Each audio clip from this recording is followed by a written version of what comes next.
Assalamualaikum warahmatullahi wabarakatuh dan salam sejahtera kepada penonton-penonton yang berada di rumah. Saya harap semoga anda semua dalam keadaan yang sihat sejahtera. Nama saya Muhammad Ada Asfar bin Zulkifli daripada kelas 5 Al-Biruni. Pada malam ini saya akan menjadi moderator anda. Okey. Sebelum saya memulakan program pada malam ini, diminta semua penonton di rumah sana menadahkan tangan untuk mengaminkan bacaan doa. A'udzubillahi minasyaitonirrajim. Bismillahirrahmanirrahim. Alhamdulillahi rabbil alamin wassalatu wassalamu ala asyrafil anbiya'i wal mursalin wa ala alihi wa sahbihi ajma'in. Rabbi yassir wa la tu'assir, Rabbi yassir wa la tu'assir, Rabbi yassir wa la tu'assir. Rabbana atina fid dunya hasanah wa fil akhirati hasanah wa qina adzaban nar. Rabbi ighfirli wa Rabbi sallallahu ala sayyidina Muhammad wa ala alihi wa sahbihi wasallam. Walhamdulillahi rabbil alamin. Amin amin rabbil alamin. Okey. Program pada malam ini telah berkolaborasi dengan Panitia Biologi dan Panitia Bahasa Melayu dan juga PSS Sekolah Menengah Kebangsaan Putrajaya Presin 11 1. Minta maaf atas kegagapan saya. Sebelum kita kupas dengan lebih lanjut isu panas kita pada hari ini, boleh sekiranya saya beri definisi tajuk terlebih dahulu. Tajuk yang diberikan pada malam ini adalah Geruh Gerah Warisan Alam. Nampaknya tajuk tu bunyinya sangat menarik. Tapi mesti ramai yang tertanya-tanya, apakah maksud tajuk itu? Okey, apakah maksud geruh gerah? Menurut Kamus Dewan edisi keempat, geruh gerah maksudnya pelbagai kemalangan, malang dan nasib buruk. Oleh itu, tajuk borak kita pada malam ini dapat dirumuskan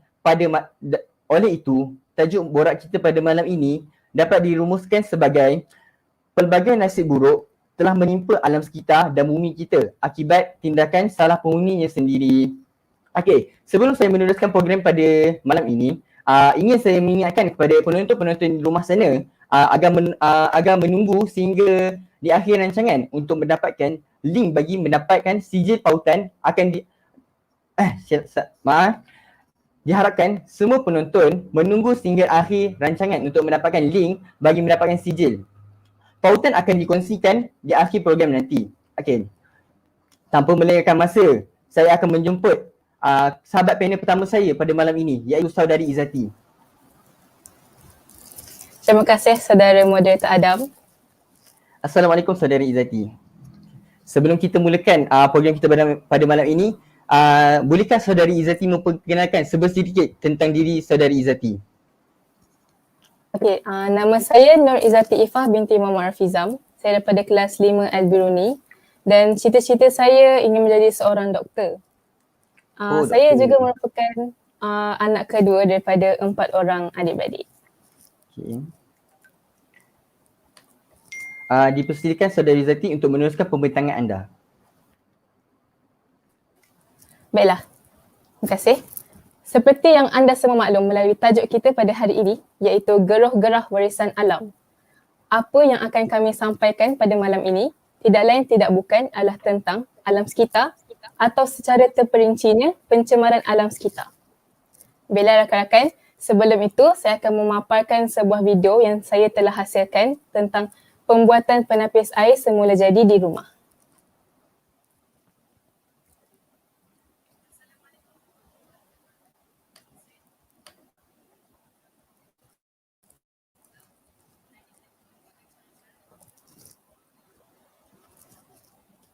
Baiklah, bahan-bahan yang diperlukan adalah botol mineral, tisu, kapas, tanah dan pasir serta batu-batu yang bersaiz kecil, sederhana dan besar.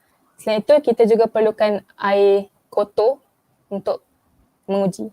Okey, pertama sekali kita potong botol pada 2 bahagian dan bahagian atas akan dijadikan sebagai penapis. Bahan pertama adalah tisu. Tisu dilipat kepada saiz yang bersesuaian dan akan dimasukkan ke dalam muncung botol tersebut. Bahan seterusnya adalah kapas.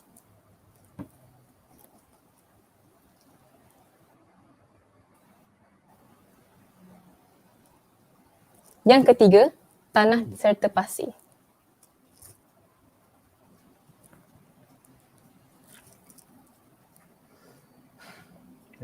Baiklah, yang terakhir sekali kita perlukan batu. Batu disusun mengikut saiz yang paling kecil, kemudian diikuti dengan saiz yang sederhana, dan yang terakhir sekali batu yang paling besar.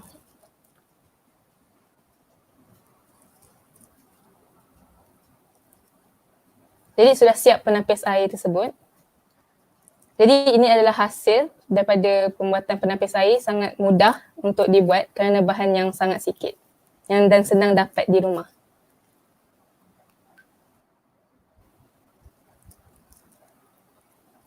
Baiklah, sekarang saya akan cuba dengan menggunakan air kotor iaitu air campuran tanah. Baiklah, untuk pengetahuan semua, bahan-bahan tersebut telah disusun mengikut susunan tertentu. Jika anda semua perasan, bahan-bahan tersebut disusun mengikut bahan yang paling kecil hingga ke paling besar. Sebabnya adalah apabila air yang kotor dituang, batu-batu akan memerangkap kotoran yang besar-besar dahulu sebelum air tersebut turun mengalir ke bahagian tanah. Tanah pula akan menangkap kotoran yang lebih halus berbanding dengan kotoran di batu-batu tadi. Dan akhir sekali, kapas dan tisu, mereka mempunyai liang yang paling kecil dan akan menapis kotoran yang sangat-sangat halus, contohnya seperti serpihan pasir yang masih tinggal di air tersebut.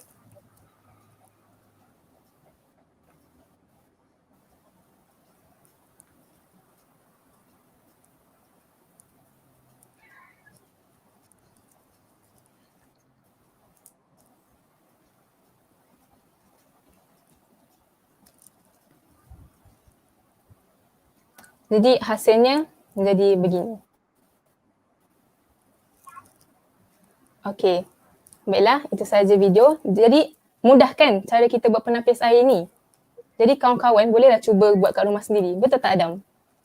Betul. So boleh cuba ya kawan-kawan. Baiklah.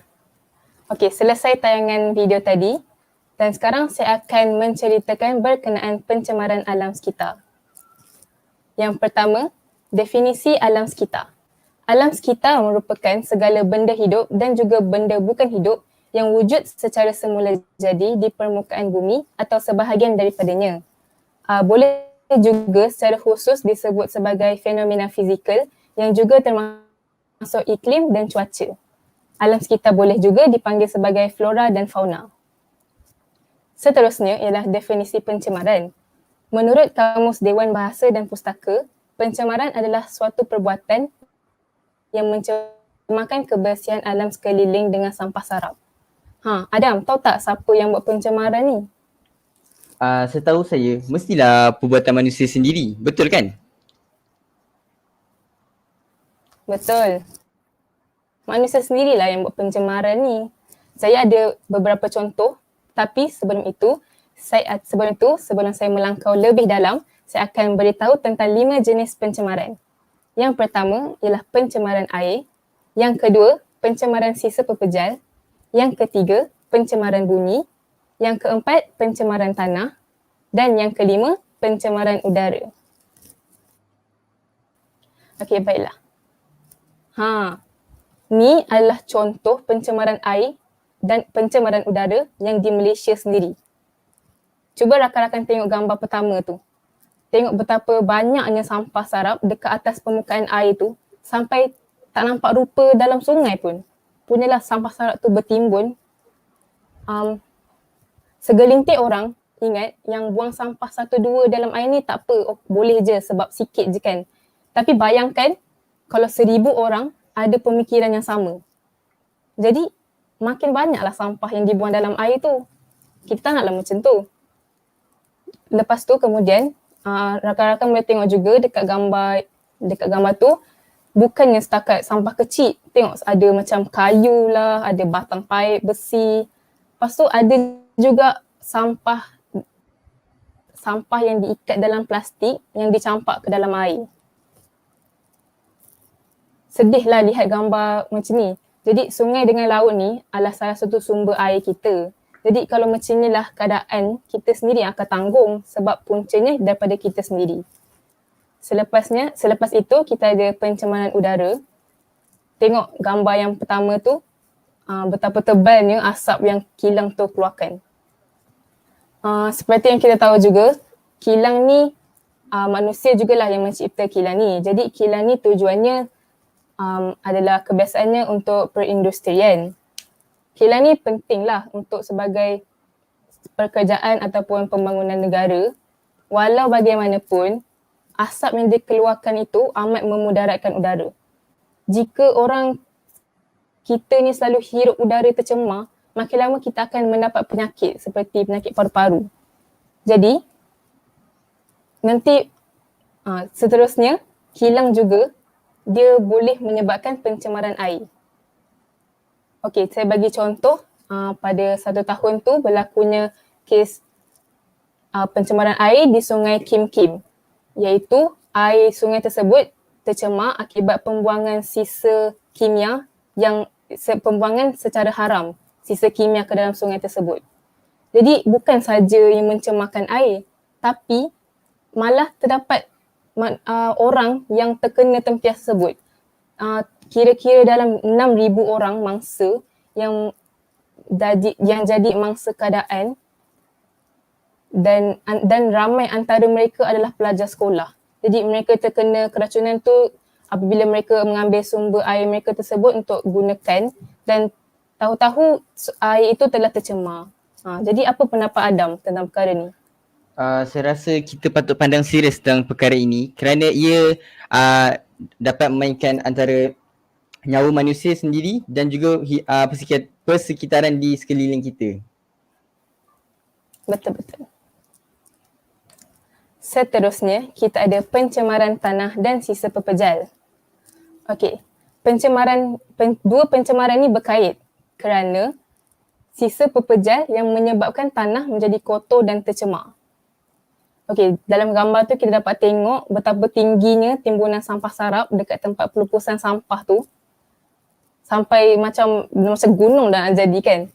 Okey. Betul. Dekat rumah kita pun mestilah ada sampah kan. Boleh Adam bagi tahu contohnya?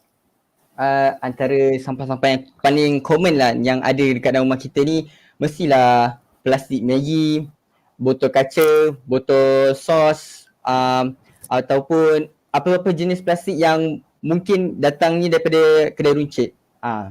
Adakah itu betul? Betul-betul. Betul lah tu. Jadi sampah semua tu akhirnya akan berada di tempat pelupusan sampah ni. Jadi kita kat rumah ni kenalah biasakan diri untuk asingkan sampah dengan bahan yang boleh kita semula. Kalau kita buat-buat indah je ambil remeh pasal benda ni, dia akan menyusahkan pihak yang tertentu. Jadi kita mestilah nak senangkan kerja mereka kan. Okey, contohnya Adam tadi kasih botol kaca, plastik Maggi, plastik roti semua tu kan. Barang sampah macam tu janganlah kita campur dengan sampah yang sisa makanan.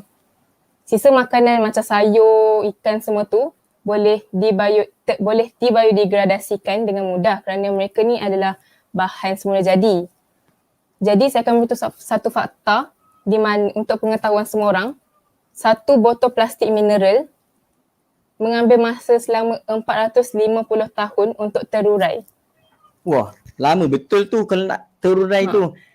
Tu kalau satu. Bayangkan kalau banyak. Kalau satu. Betul tu. Jadi kalau kita buang sampah suka hati, dicampur semua sekali, proses pelupusan sampah ni akan ambil masa yang lagi lama lah kalau keadaan ni macam ni. Mereka akan nak asingkan lagi sampah tu. Okey, jadi kita ni sebagai penduduk bumi kenalah rasa bertanggungjawab dengan apa yang kita buat. Lagipun, semua perkara yang kita dapat, yang kita buat tu akan kembali pada kita. Contoh kalau kita buat baik dekat alam sekitar, kita juga akan dapat manfaatnya semula. Betul kan Adam? Betul. Jadi bumi kita semakin lama semakin tua. Kalau campur lagi dengan perbuatan pencemaran yang ni, makinlah merosakkan bumi kita. Jadi kita kenalah sedarkan diri dan buatlah baik pada alam sekitar. Jadi saya rasa itu saya pada saya serahkan seterusnya kepada sahabat Adam semula. Okay. Terima kasih kepada sahabat Izzati atas pembutangan sebentar tadi. Okey, apa yang saya dapat rumuskan pada malam ini, dapat kita lihat yang bahawa sahabat Izzati telah membuat satu video tentang water filter yang di mana kebanyakan penonton di rumah sana boleh buat dengan mudah dan bahan-bahannya bukan memerlukan kos yang tinggi. Ia menggunakan bahan-bahan yang kita semula dan langkah-langkah membuatnya pun juga mudah. So untuk mengisi masa lapang kita yang kosong tu, kita bolehlah cuba try buat eksperimen tu. Entah-entah menjadi. So tanpa melengahkan masa lagi, saya ingin menjemput panel kedua kita pada malam ini untuk membincangkan tentang punca pencemaran alam. Okey, saya menjemput saudari Azrin. Terima kasih kepada sahabat saya Adam. Tanpa membuang masa, saya akan kenalkan diri saya secara ringkas. Nama saya Azrin Amira binti Anwar dari kelas 5 Al-Biruni dan saya ingin menjadi seorang pakar psikologi. Dan terima kasih kerana bagi saya peluang untuk menyertai program ini. Okey, dipersilakan saudari Azrin untuk membentangkan slide-nya. Okey, saya akan terangkan tentang punca pencemaran alam sekitar.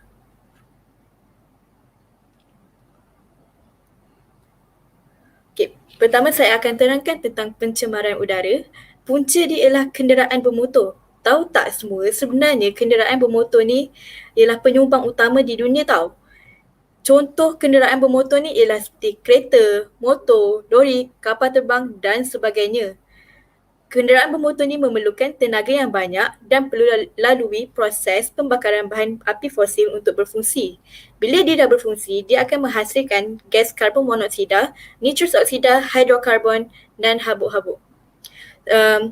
Saya nak tanyalah kepada moderator kita, Adam, kalau nak dibandingkan dengan kawasan kampung dan kawasan bandar, mana yang bila kita keluar dari rumah tu macam wah segarnya udara dia macam segar sangat? Yang mana? Semestinya saya pilih kawasan kampung kerana tiada seperti yang ni lah, kenderaan-kenderaan ni. Kurang orang kata. Betul ke? Betul, tepat sekali. Kalau nak dibandingkan dengan kawasan bandar dan kawasan kampung, kawasan bandar lebih sibuk dan banyak sangat dengan kenderaan bermotor yang seperti kereta, motor. Kalau kat kampung pula dia lebih nyaman dan dia kurang sibuk dengan kenderaan bermotor ni.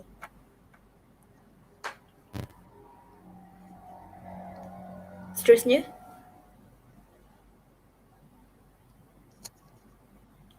Seterusnya kita akan ceritakan tentang pencemaran air. Punca dia ialah keracunan atau toxicity. Keracunan atau toxicity ni dia mengandungi logam berat iaitu plumbum, mercury, cuprum, arsenik dan kromium. Dia digunakan dalam penyalutan timah. Larutan penyalutan kromium ni bertindak sebagai penghalang proses pernafasan organisma akuatik. Sebelum saya terangkan lebih lanjut, Adam tahu tak apa maksud organisma akuatik ni?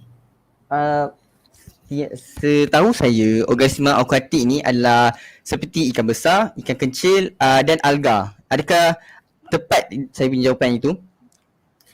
Betul, tapi kalau nak lebih tepat, organisma akuatik ni bermaksud hidupan yang hidup di bawah laut yang macam ada cakap tadi, ikan, sotong. Betul lah tu. Jadi kalau kita punya sungai atau laut ni dah tercemar dengan bahan toxicity ni, dia akan kurangkan gas oksigen dalam air tersebut dan hidupan laut tu akan sukar untuk bernafas. Bayangkan kita di tempat mereka, kita susah nak bernafas. Seksa kan? Mestilah seksa.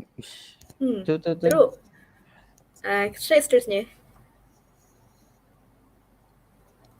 Seterusnya ialah pencemaran tanah atau tanah. Puncanya pembuangan sampah sarap yang tak terkawal.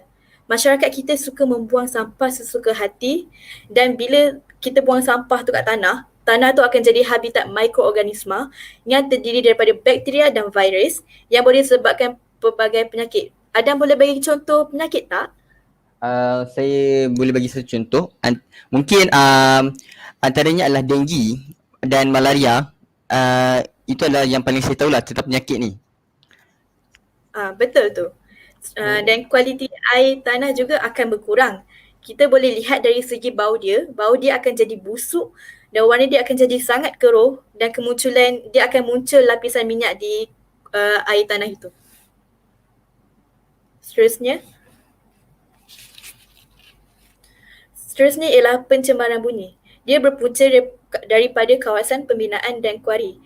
Kawasan pembinaan dan kuari ini melibatkan kran, gerudi dan lain-lain yang boleh rosakkan suasana yang aman. Saudara Adam tahu kawasan kuari ni apa? Kawasan kuari ni tidak silap saya adalah kawasan pelombongan. Betul ke? Betul. Kawasan kuari ni dibunyi kuat akan terhasil daripada bahan letupan yang digunakan untuk memecahkan bongkah-bongkah batu yang besar. Jadi untuk pengetahuan semua, julat pendengaran manusia ialah antara 12 Hz hingga 20 Hz. Bayangkan kalau kita ada kat kawasan pelombongan tu, bising sangat, dia akan bingit sangat telinga ni. Sebab itulah bahaya juga kalau kita pakai earphone kuat-kuat sebab dia akan rosakkan gegendar telinga kita. Terusnya. Dan akhir sekali saya akan ulas tentang pencemaran sisa pepejal. Puncanya ialah dari sikap masyarakat. Gaya hidup masyarakat yang kurang mesra alam dan sikap tindak rendah dalam sikap pembuangan sampah merata-rata dan amalan kita semula. Masyarakat kita juga kurang pengetahuan tentang pengurusan sisa pepejal. Nampak tak daripada yang saya cakap tadi, punca utama dia daripada kita sendiri, daripada manusia. Kita sebagai masyarakat, kita perlulah sentiasa prihatin dengan alam sekitar kita sebab kita yang tinggal dekat bumi ni, kita perlulah jaga dia. Jadi contohlah kalau orang yang merokok ni, janganlah buang potong rokok dekat tanah, carilah tong sampah ke nak buang tu, cuba cari, kalau tak jumpa cari juga. Dan bukan perokok je, kita kena mula dengan diri kita sendiri.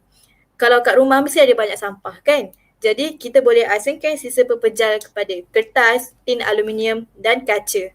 Dan dengan itu kita akan memudahkan pengurusan sisa pepejal.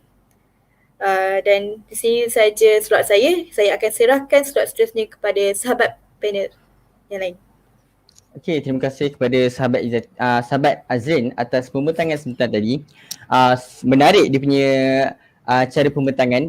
Baru saya tahu bahawa had limit kepada pendengaran untuk manusia ini. So, jadi kepada kawan-kawan yang berada di rumah, janganlah kita terlalu dengar sangat kepada muzik. Lepas tu kalau boleh tu, kalau dengar muzik tu tak payahlah kuat-kuat sangat. Saya rasa perlulah kita slow-slowkan sikit. Ataupun kita boleh juga melainkan selain daripada dengar daripada muzik. Okay, so lagi satu, saudara Azrin juga dia memberitahu ataupun memesan kepada perokok-perokok di luar sana agar tidak membuang puntung rokok merata-rata. Perbuatan mereka menghisap rokok itu pun sudah salah, apatah lagi mereka membuang merata-rata. So, kita dapat satu nasihat dan satu pandangan daripada segi positif oleh saudari Azrin untuk menyedarkan masyarakat yang hisap rokok ini bahawa hisap rokok itu dah tidak baik. Lepas tu lagi satu, mereka buang sampah merata-rata. Okay, so dari situ kita dah boleh nampak dah kenapa daripada punca-punca pencemaran alam ni disebabkan bukan hanya perokok saja. Kita juga boleh examplekan diri kita sendiri seperti yang dinyatakan tadi. Okay, so lagi satu, kita boleh juga membantu macam mengasingkan membuang sampah di tempat yang betul. Kalau nampak sampah kat mana-mana, kita ambil lah. Kita ambil, kita buang kat tempat tong sampah. Macam saudari Azrin menegaskan, jikalau tidak jumpa juga tong sampah, cari sampailah kita jumpa. Kalau boleh, itu saja untuk kita punya malam ini. Okay, tanpa melengahkan masa juga, saya ingin menjemput saudara ataupun sahabat panel saya yang ketiga, iaitu saudara Raimi.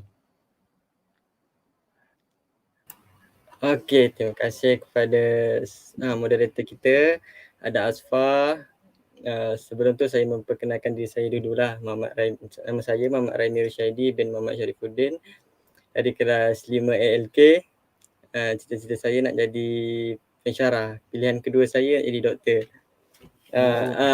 Saya kalau cerita pasal hobi ni, saya tak ada spesifik hobi lah. Saya suka berjalan. Saya ni bukan jenis dia suka duduk rumah. Okay, sebelum kita pergi dengan bagus. Apa, kita relax je malam ni, jangan risau. Sebelum kita pergi dengan lebih lanjut, saya nak bagi sikit pandangan dari perspektif Islam terhadap segelintir pihak yang tidak bertanggungjawab terhadap alam semula jadi. Islam ni dia menganggap perosak-perosak alam ni seperti di laut, di darat, di udara ni sebagai pelaku maksiat.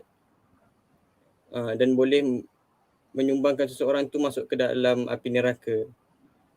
Saya bagi contoh hadis riwayat Bukhari dan Muslim daripada Umar radhiyallahu anhuma menceritakan seorang wanita dimasukkan ke dalam api neraka kerana mengurung seekor kucing sehingga mati. Kesimpulan dekat sini pelaku kerosakan alam ni digolongkan dalam golongan orang-orang yang melakukan dosa-dosa besar. Itu sekadar baru mukadimah tahu. sajalah. Okay. Saya sambung Menarik mukadimah tu je. Daripada segi Islam kita dapat. Okay. Saya sambung pembentangan kita mengenai kesan-kesan pencemaran alam sekitar. Okay, next slide. Yang pertama kita ada kesan pencemaran udara. Yang pertama sekali kesan terhadap kesihatan manusia. Okey. Pencemaran udara ni kita tahu yang gas-gas karbon dioksida, karbon monoksida ni ada di Saudara Raimi, boleh kuatkan suara sikit. Penonton kata tidak dengar. Macam itulah. Oh ya? Yeah? Tak apa. Maaf. Saya boleh balik Tak apa. Teruskan je. Kesan pencemaran udara terhadap kesihatan manusia. Pertama sekali mengganggu sistem pernafasan. Karbon contohnya saya cakap tadi, maaf tak dengar karbon dioksida, karbon monoksida, dia akan masuk ke dalam sistem pernafasan kita dan meracuni sistem pengangkutan oksigen dalam darah. Itu boleh menyebabkan kita rasa ngantuk, kita rasa lemah, kita rasa lemah lah, tak kuat dan menyebabkan penyakit lelah. Kesan kepada tumbuhan pula mengganggu keseimbangan ekosistem. Saya nak cerita kat sini macam mana dia boleh mengganggu keseimbangan ekosistem. Kesan pencemaran udara ni dia boleh membantutkan tumbuhan. Faham kan? Membantutkan pertumbuhan tu dan mengalami kerosakan nekrosis ataupun keguguran rambut lah. Keguguran daun. Betul. Tidak apa. Dan daun. Kesan daripada ni, kita tahu yang manusia dengan tumbuhan ni dia saling berinteraksi. Kita bergantung antara satu sama lain. So, manusia memerlukan oksigen, kita mengeluarkan karbon dioksida, tapi tumbuhan memerlukan karbon dioksida dan mengeluarkan oksigen. Dia saling berinteraksi lah. Itu bila tumbuhan tu terbantut ataupun ada kecacatan ke, kerosakan ke, mungkin disebabkan kematian dan oksigen di persekitaran kita berkurangan. Kita pergi kepada poin ketiga pula, menipiskan lapisan ozon. Okey. Lapisan ozon akan menyusut, suhu bumi pun akan meningkat dan berlakunya pemanasan global.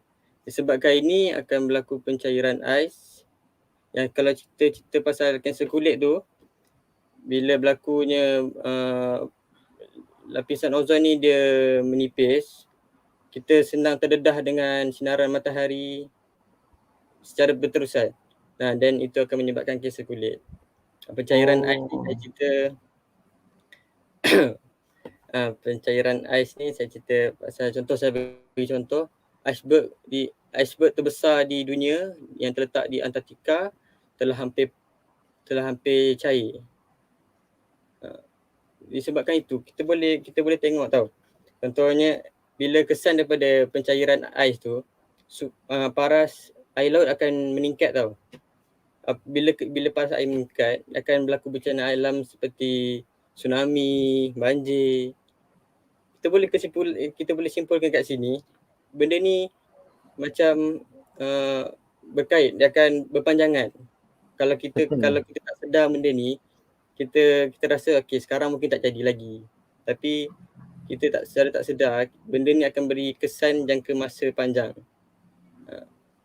Okey, itu saja. Kita masuk ke kesan pencemaran air pula. Kesan terhadap kesihatan manusia. Mendapat penyakit atau masalah kesihatan yang teruk.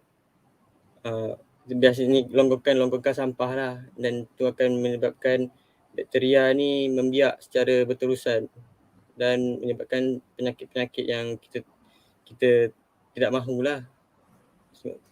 Poin yang kedua poin yang kedua menjejaskan keindahan alam. Okey, ni saya nak tanya moderator Adam. Contohnya saya. kalau sebelum COVID ni lah, Okey. Adam rasa biasanya kalau zaman sebelum COVID ni kan ada waktu cuti sekolah, kita dengan family nak keluar mana-mana kan.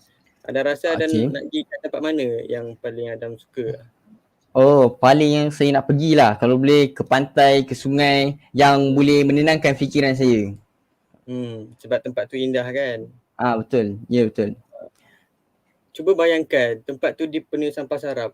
Kita expectation kita atau anggapan kita kat tempat tu indah, kita nak menikmati pemandangan, kita nak santai-santai dengan keluarga. Tapi dipenuhi dengan sampah sarap disebabkan lepas tu kesan dia berbau busuk. Uish. Bila berbau busuk ni, bagi saya mestilah tidak elok untuk kita kan. Macam kita kata macam tak cantik mata memandang. Lepas tu nanti kita boleh down bila nampak macam tu, betul tak? Kita fresh lah tengok. Kita nak datang nak happy, kita nak enjoy tengok pemandangan. Terus kita sama-sama kita ambil pot lah pasal benda ni. Kita ambil penegasan lah pasal benda ni. Kita tolong sama-sama tolong. InsyaAllah lepas COVID ni ada rezeki, kita boleh pergi kat mana tempat-tempat yang kita suka. InsyaAllah, amin. Dengar tu kawan-kawan. Kita kena ambil tempat pasal benda ni. Okay. Minta maaf saya menyamput tak apa. Minta apa ke saudara ni? Tak apa. Okay. Minta maaf. Yang ketiga pula banjir. Okey, kita cerita pasal parit yang sepatutnya mengalirkan air ke sungai atau laut tersumbat. Okey, parit ni dia macam satu saliran macam longkang orang cakap. Dia mengalirkan air. Tapi di samping tu dia mengalirkan air tu dia sebagai sumber kepada tumbuh-tumbuhan lah. Untuk dapat perindustrian ke kan. Tapi bila parit tu tersumpat dengan sampah sarap, macam sebabkan pencemaran air ni lah, dia akan meningkatkan paras air air bertakung and akan tingkat. Kesan dia dibanjir dan memusnahkan tapak pembiakan rantai makanan.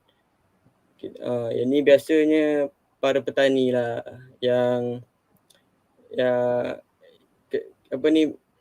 lebih terjejas kepada ni situasi sebegini. Terjejas kerana dia mungkin diorang ni mencari sumber rezeki diorang daripada perindustrian makanan ni ke. Ya, betul tu. Kalau kita tak ambil kita tak ambil penegasan ni secara tidak langsung kita dah tutup periuk nasib diorang. Betul. Ya, betul. Nanti susahlah mereka nak cari sumber rezeki. Kesan seterusnya, kesan pencemaran tanah. Kualiti tanah merudum. Apabila bila tanah ni tercemar, kualiti dia akan menurun tau. Dan kualiti tak baik lah orang cakap tanah tu tak cantik, tak elok. Penurunan kualiti tanah atau kerosakan tanah. Itulah dia punya penerangan. Dia menyebabkan contoh kita nak tanam sayur-sayuran, tumbuh-tumbuhan, dia tak boleh nak tumbuh dengan baik, dia tak boleh subur. Dia betul tu, subur. Yang kedua, berlaku hakisan tanah. Yang ni biasanya aktiviti manusia lah yang tidak bertanggungjawab. Contohnya macam ini kita boleh katakan paling common lah orang kata. Ya, terbiasa. Pembalakan haram, penggondolan bukit yang tak terkawal lah macam. Betul. Kebanyakan saya nampak juga kebanyakannya bila balik kampung tu adalah nampak tepi-tepi tu orang ni teruk betul. Kesan daripada ni dia menyebabkan bencana tanah runtuh sebab tak ada akar yang mencengkam tanah daripada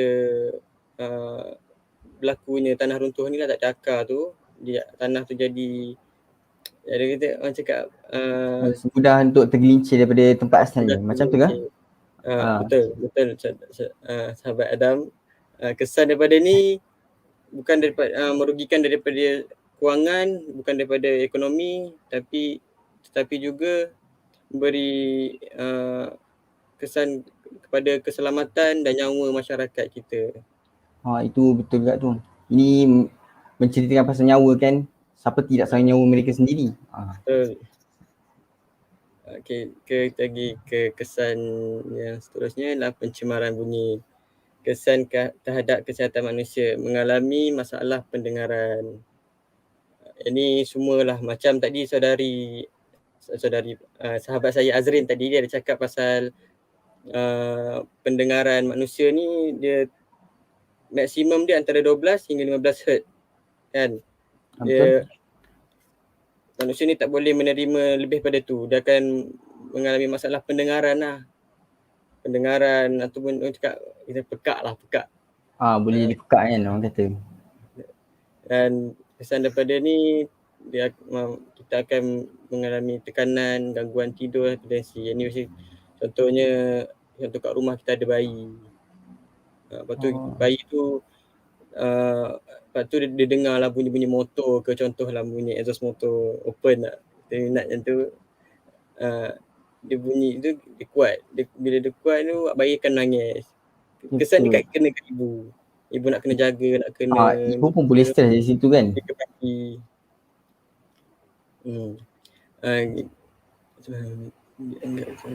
Dulu pencemaran bunyi ni dia dipandang remeh lah untuk dekat masyarakat kita ni. Tapi sekarang nanti saya ceritakan apa usaha-usaha kerajaan yang terhadap pencemaran bunyi ni. Stay tune sikit lagi. Stay tune tengok sampai habis. Okay, kesan kepada persekitaran yang bising dan tidak selesa. Yang ni biasanya orang tua, warga emas, dia lebih suka duduk di macam tadi yang sahabat saya Azrin tadi ada tanya dekat moderator kita Adam, yang orang tua ni lebih suka di persekitaran di kampung kan, kerana lebih nyaman, lebih tenang. So dibandingkan dengan kita ni yang yalah persekitaran kita sendiri tahu lah, kita duduk majoriti duduk kat bandar kan. So seterusnya kita cerita pasal kesan pencemaran sisa berjalan. Yang ni pencemaran yang paling popular lah. Paling orang kata ni top, paling hot. Kita tengok kat negara kita sendiri lah. Kata negara kita, kat rumah kawasan perumahan kita, kat sekolah kita dulu. Betul. Ya. Kesan dia banjir. Menyekat aliran air dan menyebabkan air bertakung. Sisa pekerjaan kita tahu lah, sampah sarap macam botol semua, sampah-sampah lah. Dalam tu saya nak selit sikit. Sahabat saya Adam. Ya, saya. Awak tahu tak beg plastik dia ambil masa berapa lama untuk terurai? Mungkin dalam anggaran 10 tahun untuk terurai bagi satu beg plastik. Betul tu Adam. Tapi lebih tepat, beg plastik anggaran masa dia untuk terurai adalah 10 hingga 1000 tahun. Lama je. Itu hanya untuk satu beg plastik je saudara Raimi, sahabat saya Raimi. Itu hanya satu je kan. Itu satu. Macam tadi awal-awal tadi Izzati ada cakap, cuba tu baru satu. Cuba kalau 100, 1000, 1 juta, 1 bilion. Berapa lama tu? Mungkin 1000 tahun tu tak tahulah, 7 keturunan pun tak sempat lagi tu. Saya rasa tak sempat saya rasa. Lama. Tu antara bahaya betul ni. Okay. Ada juga selain tu botol plastik, dia lebih pada 450 tahun untuk terurai. Kalau tin aluminium mengambil masa lebih 80 tahun untuk terurai. Sekadar informasi atau fakta-fakta tambahan lah. Bagus. Kita menambahkan lagi ilmu kita pada malam ini. Berkongsi ilmu itu adalah satu amalan yang bagus. Yang kedua pula, kesan terhadap kesihatan. Penyebaran penyakit. Kita tahu macam vektor-vektor pembawa penyakit ni lah, macam tikus, lipas, lalat. Jadi dia suka kat tempat-tempat yang ni sisa pepejah ni Kotor-kotor lah. ni kan. So, tempat yang kotor, tempat yang busuk ni dia kan dia kan vektor-vektor penyakit macam tikus, dia tu membawa penyakit kencing tikus. Dia vektor pembawa penyakit. Kalau nyamuk Aedes, kalau ada air bertakung ke apa, dia bertelur kat situ, dia gigit kita, menyebabkan kita penyakit denggi. Salmonella ni penyakit dari kulit telur.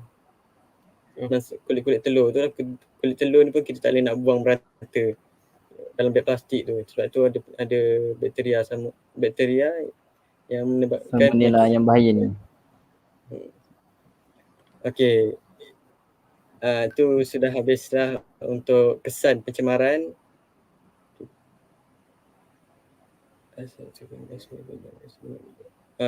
Hello. Slide seterusnya. Hello. Minta maaf ya kalau ada apa-apa ni. Kita pergi pula ke langkah-langkah mengatasi kesan pencemaran alam sekitar.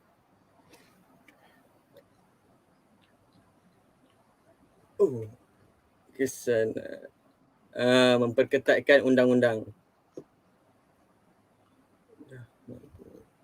Memperketatkan undang-undang. Okey, saya bagi contoh. Hari tu kalau korang perasan, Jabatan Pengangkutan Jalan dengan Jabatan Alam Sekitar turun padang membuat sekatan jalan raya untuk sitak exhaust dia fokuskan kepada pencemaran bunyi lah. Dia sitak exhaust yang menyebabkan pencemaran bunyi ni. Okey. Yang bising lah kan kiranya macam kita kena tahu yang kita bukan duduk seorang lah dekat dunia ni. Kita kena fikir juga sensitiviti orang lain, contohnya jiran-jiran kita ke, orang awam ke, kita kena fikir juga. Yalah macam saya cakap tadi, benda ni nampak remeh, tapi sebenarnya kalau dalam Islam benda ni amat ditegaskan lah. Sebab kita mengganggu ketenteraman jiran bukan? Betul. Dia kalau dengan Allah kita boleh minta maaf, kalau dengan manusia macam mana kita kena cari manusia tu sendiri. Betul. Okey. Memperketatkan undang ni perlu dilaksanakan dari macam semua kesan dan semua pencemaran lah. Pencemaran air, pencemaran udara, semua perlu diperketatkan oleh pihak-pihak yang tertentu, pihak-pihak atasan lah. Yang kedua, cara dia menghijaukan kawasan persekitaran. Ini kita sebagai anak lah, contoh mesti ada di kalangan kita ni yang ibu bapa dia suka bercocok tanam. Kawan saya, ibu bapa dia suka bercocok tanam. Kita sebagai anak ni, kita ambil pot, kita ambil tugas, kita tolong siram ke, kita tolong tanam sekali ke, kita tolong jaga sekali ke. Tu sebagai kita sebagai masyarakat lah, kita menghijaukan kawasan persekitaran kita. Dan kesan dan langkah yang terakhir, mengamalkan amalan 3R. Kita tahu 3R ni apa? Reuse, reduce, recycle. Saya terangkan pasal reuse. Reuse contohnya saya bagi ni. Kat sini saya ada botol. Kita guna balik botol ni, kita boleh macam-macam kita boleh buat. Saya bagi contoh, kita potong kat bahagian sini, kita masukkan tanah ke, kita jadikan pasu. Tak tengok ke cerita Upin? Ada yang dia potong tu jadikan pasu kecil-kecil. Atau kalau tayar dia letak papan bawah tu, lepas tu diisikan tanah, dia jadikan tempat pasu yang besar. Betul. Kita boleh potong lagi ni, kita boleh letak alat tulis ke, tu kita reuse. Kita mengelakkan daripada pembuangan sisa pepejah yang banyak. Betul. Daripada kita buang, baik kita guna semula. Ada faedahnya juga kan untuk kita dan orang lain. Ada kelestarian alam lah. Okey, kalau orang dulu-dulu kan, dia guna tin aluminium sebagai dia tempat cacawan tina aluminium yang kita biasa susu pekat tu, dia guna balik dia sebagai cawan. And kalau orang tua dulu pun ada yang dengan puntung rokok dia jadikan tempat tu tempat pembuangan abu rokok dia, dan dia tak rokok dia, tapi saya tak galakkan lah. Saya Betul tak ada betul. tak ada apa-apa pasal rokok ni, saya cuma cerita lah. Macam orang dulu ni, dia guna balik. Dia Ya, lebih kita boleh contohi orang-orang yang dulu. betul. Yang kedua, reduce. Reduce ni kita mengurangkan penggunaan bahan-bahan yang susah nak terurai. Macamnya beg plastik tadi yang saya cakap sampai 10 hingga 1000 tahun tu. Saya bagi contoh, kita kan suka shopping. Lagi kalau dekat ni mesti ada ramai perempuan kat sini suka shopping. Kita pergi shopping dengan mak kita ke, kita bawa beg sendiri. Kita tak mengharapkan kita pergi kedai tu, kita bagi kita beg plastik, dah lah kena charge 20 sen. Memanglah kena basi. Kita bukan kisah sangat pasal duit tu, kita kisah pasal kesan dia nanti. Bila beg plastik ni, bahan-bahan yang susah nak terurai ni, dia menyebabkan pencemaran. Ya, kita juga fikir untuk generasi seterusnya juga kan. Takkanlah kita nak tinggalkan dunia ni untuk generasi seterusnya dengan keadaan beg plastik bertimbunan. Cak Azrin tadi, sahabat saya Azrin tadi, dia ada cakap pasal 2050 nanti kehidupan akuatik ni dah tak ada, dah musnah. Oh, kemungkinan untuk teori. ni. Oh, teori. Tapi benda tu kita tak boleh menafikan. Jika kita mengendahkan lah masalah pencemaran ni, kita mengendahkan macam tu je. Itulah. Betul. Mungkin apa yang teori tu dicakap mungkin boleh terjadi kalau kita abaikan perkara remeh-remeh macam ni. Ya, betul. Kemudian tadi reduce, lepas tu reduce, sekarang ni recycle. Recycle ni contohnya kita nak bawa sampah, kita asingkan and kita bawa dia pergi ke pusat kita semula. Kita asingkan bahan-bahan yang boleh di kita semula ni, kita bawa ke pusat kita semula.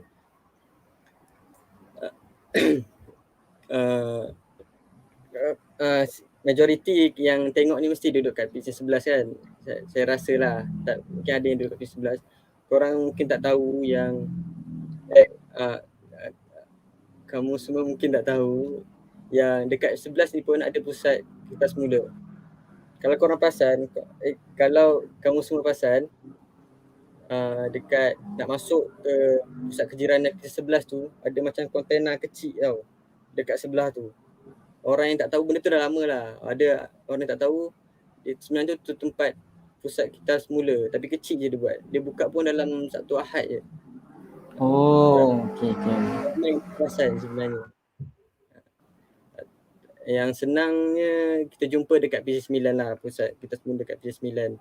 Tapi kita nak kenakan dengan situasi sekarang ni, COVID, zaman COVID kita ni kan, pusat kita semula pun tak buka sebab nak elak dari persentuhan semua kan. Kita ambil kita contohnya yang duduk kat rumah quarters.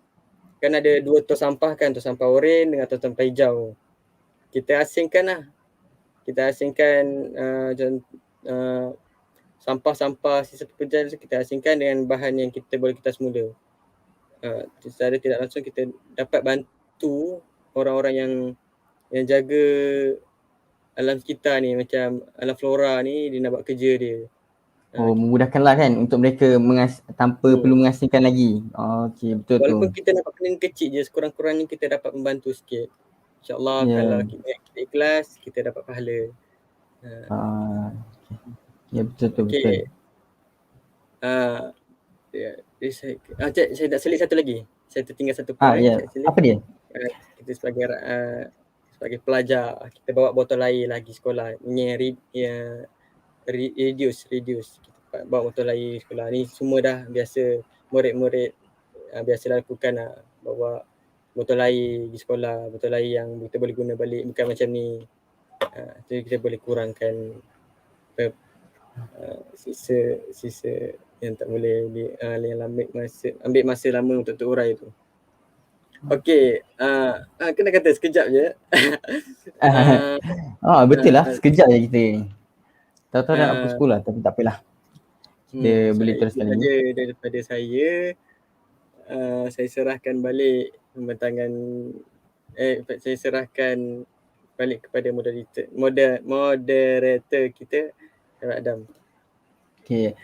Terima kasih kepada saudara Raimi ataupun sahabat saya Raimi atas pembentangan sebentar tadi. Jadi hebat-hebat sungguh pembentang-pembentang kita pada malam ini. Jadi apa-apa sebarang pertanyaan bolehlah boleh ditanya di ruang komen. Jawab. Okey, soalan pertama daripada Syahmi Rosli. Soalan, adakah kawasan kampung menyumbang kepada pencemaran alam sekitar? Sebagai contoh, disebabkan pengurusan sampah yang kurang membangun, penduduk kampung bergantung kepada pembakaran sampah. Okey. Siapa-siapa mau menjawab soalan ini? Saya nak fahamkan soalan dululah disebabkan pengurusan sampah. Boleh. Saya pun kurang faham juga ni. Pada pembakaran sampah.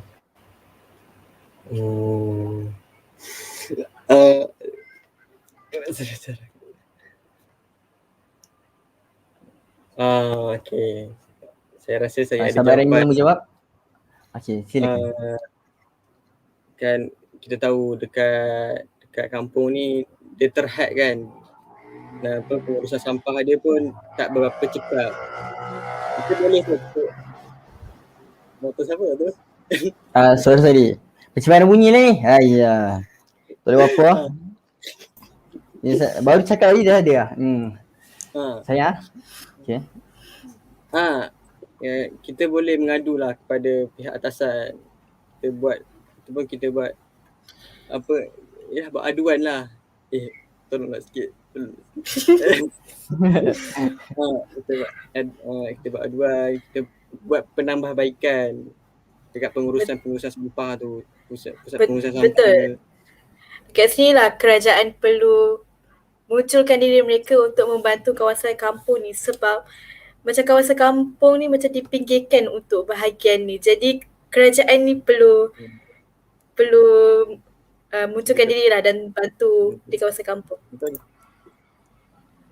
Okey. Adakah kami menjawab soalan? Mungkin lah. Ya. InsyaAllah. Ada soalan lagi? Kita harap-harap kita ni.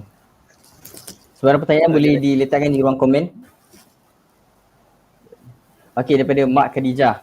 Soalan, amalan 3R amat digalakkan oleh kerajaan, namun pusat kita semula tidak ditubuhkan di kawasan-kawasan tertentu seperti di Sandakan, Sabah.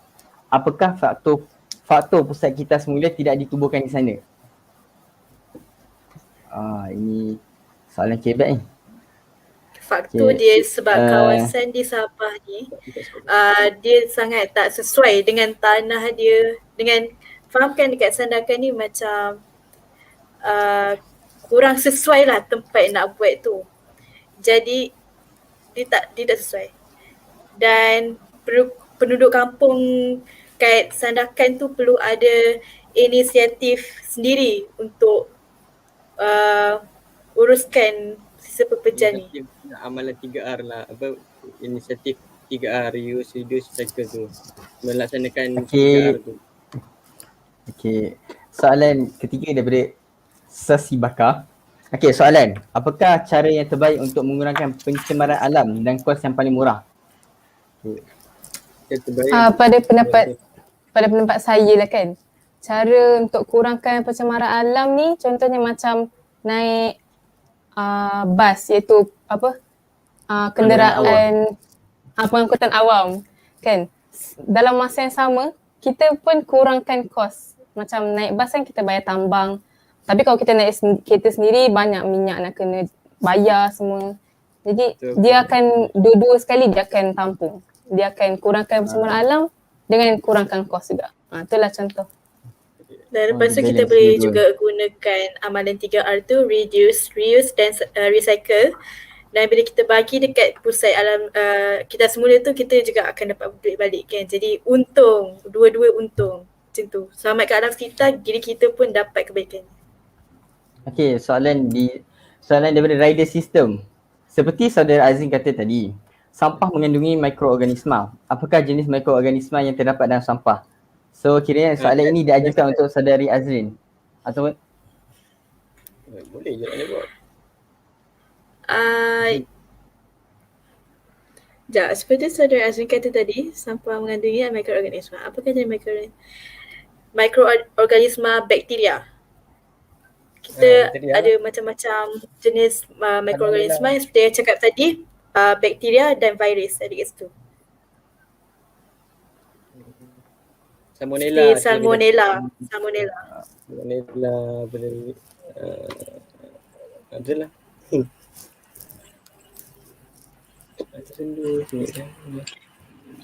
okey, daripada Masyitah Sulaiman. Soalannya, apakah tindakan yang boleh dilakukan oleh pelajar untuk menjelaskan betapa pentingnya alam sekitar ini? Pihak sekolah boleh buat kempen. Okey. Dia boleh buat kempen, contohnya kempen kita semula kan. Contoh kalau sekarang ni kan kita duduk rumah. Jadi kempen tu kita adakan kat rumah. Jadi kita boleh kumpul bahan-bahan kita semula tu, asingkanlah ikut botol plastik, untuk kaca semua tu. Jadi tanpa sedar kita dapatlah pengajaran dekat situ. Yang satu ni apa yang kita orang buat ni sedang untuk menyedarkan korang lah terhadap alam sekitar ni, apa yang kita orang tengah buat ni. Jadi kamu semua kena ambil lah iktibar daripada apa yang kita orang bincangkan pada hari ini. Semua manusia, semua kita semua perlu main peranan terhadap pencemaran yang kita kita wakilkan diri kita sendiri. Jangan kita nak harapkan orang lain. Jadi semua masyarakat ni kena ambil peranan lah. Kita kalau nak jaga alam sekitar, kita kena mula dengan diri kita sendiri. Kenapa nak tunggu orang lain pula? Diri sendiri yang kita perlu perbetulkan, dan kita perlu ambil inisiatif untuk mulakan dulu benda tu, dan orang lain pun akan ikut kalau kita buat macam tu.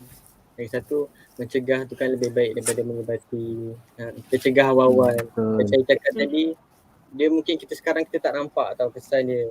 Kalau ada contoh kita buang sampah, satu sampah je. Dia kata satu sampah je pun. Cuba kalau mindset, pemikiran tu ada dengan macam 1,000 orang, 1,000,000 orang yang sama macam kita ni, kita buang sampahnya tu tak apa. Dia akan menjadi pencemaran dan dia akan beri kesan jangka masa tak pendek, dia akan beri kesan jangka masa panjang. Tentu je lah. Okay. Nampaknya kita sudah sampai ke penghujung program. Okey, apa yang alhamdulillah selesai juga program kita sebentar tadi. Okey, apa yang saya dapat rumuskan, kita sebagai penghuni alam janganlah terlalu banyak melakukan dosa terhadap alam sehingga flora dan habitat fauna semakin lenyap daripada bumi ini. Adakah kita nak tunggu sang monyet berhenti mengereh baru kita nak sedar? Menurut Kamus Dewan edisi keempat, mengereh maksudnya bunyi teriak kera mengerang kerana kesakitan. So takkanlah kita nak tunggu kepupusan sesuatu habitat itu barulah kita baru nak sedar. Mungkin sebab kita punya perbuatan begitu barulah kita baru nak sedar akan akibatnya. Okay, sebelum saya mengakhiri program ini, saya ingin membagi ruang kepada panel-panel kita untuk memberikan sepatah dua kata yang terakhir. Saya dulu ke? Saya Naimi dulu boleh. Sama sekali korang minta isi borang dulu isi borang pendaftaran tu, kehadiran tu untuk mendapatkan sijil. Okey. Saya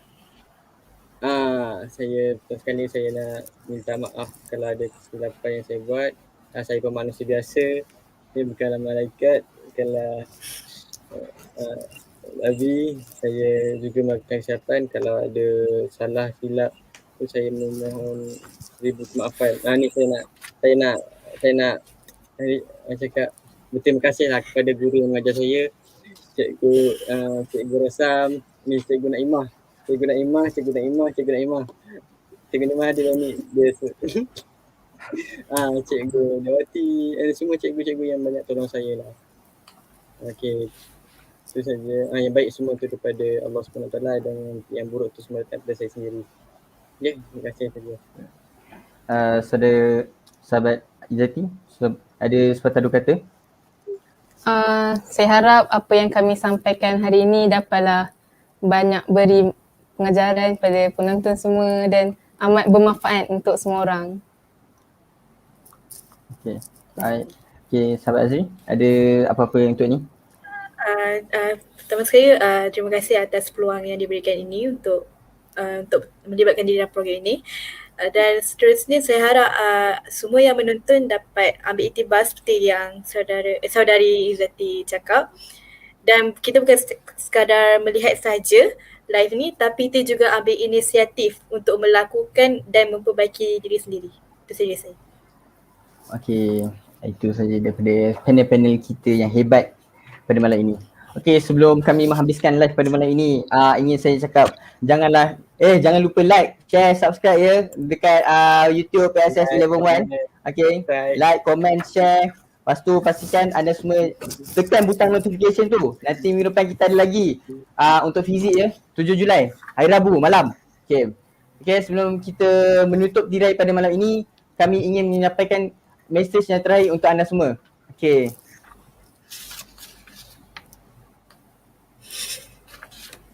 Sekejap ya. Lagu tak cue in lagi. Oh, tak kira. Memang tak ada lah. Kan tak ada. Oh tak ada. Suara. Oh tak ada lagu. Okey, tak apa. Tak apa. Tak Okey. apa. Sebenarnya tak ada tapi tak apa. Lagu berkaitan dengan Okay. 1, 2, 3. Dari mana Thank you. kau Boleh. Wajahul. dia kalau dia macam tak teratur sangat kan. Maksudnya bumi kita, tanggungjawab kita. Ini maksud dia. Okay. Okey. Faham kan? Okey. Okey dah tak?